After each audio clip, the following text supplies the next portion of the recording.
जय श्री महाकाल। आज हम बात करने वाले हैं कि हवन कैसे करें। जो लोग साधना कर रहे हैं नवरात्रि में या फिर जो माता की स्थापना किए हुए हैं, कलश स्थापना किए हुए हैं, तो वो लोग आखिरी दिन उनको भी हवन करना ही पड़ता है। और जो लोग कोई विशेष साधना कर रहे हैं नवरात्रि में, तो उन्हें तो रोज़ ही डेली हवन करना पड़ता है। तो बता दें कि हवन में क्या करना पड़ता है और कैसे करना पड़ता है और कितना करना पड़ता है। ये सारी जानकारी हवन की विधि लेकर हम आज बात करेंगे। तो देखिए, ऐसा है कि हवन करने के लिए पहले एक हवन कुंड होना चाहिए। अब ज़रूरी नहीं कि आप घर में बहुत बड़ा हवन कुंड बना लें। कोई भी हवन कुंड आप आजकल रेडीमेड हवन कुंड मिलते हैं मार्केट में। पूजा की दुकान पर जाएंगे, आप बोल देंगे हवन कुंड दे दीजिए तो दे देंगे आपको। आपके शहर में, आपके पास पड़ोस की दुकान में कहीं भी मिल सकता है जहाँ पूजा की सामग्रियाँ मिलती हों। और इस बात से कोई फ़र्क नहीं पड़ता कि आपका हवन कुंड चौकोर है या फिर गोलाकार है। आप किसी भी तरह के हवन कुंड में, या तो चौकोर या गोलाकार के हवन कुंड में अपना हवन कर सकते हैं।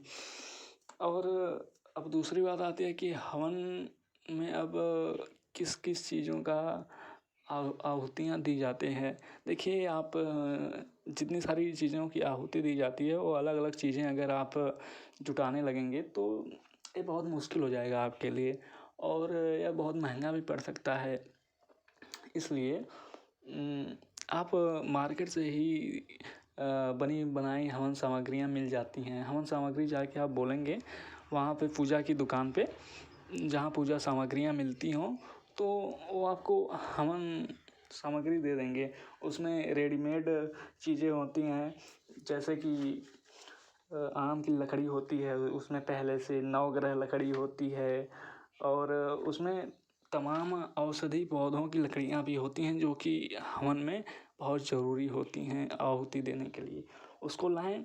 हवन सामग्री वो 10 रुपये में पैकेट मिल जाता है, छोटा पैकेट, ज़्यादा महंगा नहीं आता है। और उसके बाद बड़े बड़े पैकेट होते हैं, अच्छी क्वालिटी के भी होते हैं, थोड़ा महंगे भी आते हैं। तो आप अपने सामर्थ्य अनुसार, जितना आपका सामर्थ्य हो, तो आप ले सकते हैं उसको। कोई ज़रूरी नहीं कि बहुत महंगा ही लें, या फिर ऐसा भी नहीं ज़रूरी है कि बहुत सस्ता ही लें। आप अपने सामर्थ्य अनुसार जो भी चाहें ले सकते हैं, और उसको घर पे लाएं। और उसमें घर पे थोड़ा सा घी मिला लें और थोड़े चावल मिला लें उसमें। और ध्यान रहे कि चावल जो हैं टूटे फूटे चावल नहीं होने चाहिए। जो चावल के दाने हैं वो पूरे के पूरे खड़े होने चाहिए, पूरे के पूरे, मतलब उसमें से टूटा न हो। अक्षत बोलते हैं उसको। अक्षत का मतलब ही होता है कि जो टूटा फूटा न हो, जो अपने पूर्ण आकार में हो, तो उसको मिला लें। और फिर अगर आप गाँव में हैं तो जई मिलती है, जो बोलते हैं जिसको कुछ जगहों पर, तो उसको भी मिला लें अगर मिल जाए तो। और थोड़ा सा गुड़ या फिर शक्कर मिला लें, चीनी। फिर तैयार हो गई आपकी हवन सामग्री। अब हवन कर लें। अब बात आती है कि हवन कुंड तैयार हो गया, हवन सामग्री तैयार हो गई। अब आहुतियाँ किन किन मंत्रों की देनी है, तो देखिए, ये अलग अलग लोगों के लिए अलग अलग आहुतियाँ होती हैं। जैसे कि अगर कोई साधक है तो वो आहुति देता है तो उसकी थोड़ा अलग होती हैं आहुतियाँ।